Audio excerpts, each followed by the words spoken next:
16 pang personalidad na isinasangkot sa maanumalya o manong flood control projects ang pinadaragdag ng Independent Commission for Infrastructure sa Immigration Lookout Bulletin. Tuloy naman ang investigasyon ng ICI kahit pa nagsabi ang mag-asawang Curly at Sara Diskaya na hindi na raw sila makikipagtulungan sa komisyon. May unang balita si Joseph Moro. Comment lang po ma'am, abang sa BIR ma'am.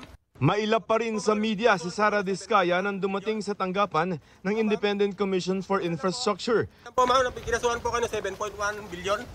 Mailap din ang asawa niyang si Curly na bantay sarado hanggang sa lumabas sila pagkatapos ng 1 oras sa pagdinig. Hindi sila nagpa-unlock ng panayam. Ayon sa ICI, sinabi ng mag-asawang Diskaya na hindi na sila makikipagtulungan sa investigasyon nito. Upon the advice of their counsel, they invoked their right to self-incrimination and manifested that they will no longer cooperate with the investigation being conducted by the ICI. Ayon sa abogado ng mga Diskaya, inakala ng mag-asawa na mas malaki ang tsansa nila maging state witness kung makikipagtulungan sa ICI. Pero anila, sinabi raw ni ICI member Rogelio Singson sa isang panayam na sa ngayon ay walang qualified maging state witness. Wala pa nga kami, di ba? Sa gaya nga ng nasabi ko, it's too early to tell. Kasi kailangan natin makuha muna yung buong picture bago tayo makarekomenda kung kailangan magrekomenda. September 19 lang nagsimula ang investigasyon ng ICI.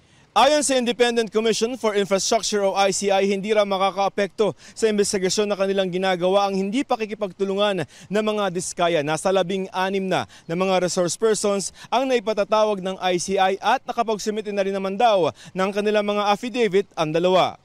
Ayon sa Office of the Ombudsman, misguided o mali ang gabay sa mga Diskaya. Pakikipagtulungan sa gobyerno anila ang tanging magagawa ng mag-asawa. Hindi naman nakaharap sa ICI si dating Public Works Undersecretary Roberto Bernardo dahil daw sa sakit. Na-hospital naman itong Lunes pero balik Senate detention na ulit si dating DPWH District Engineer Henry Alcantara.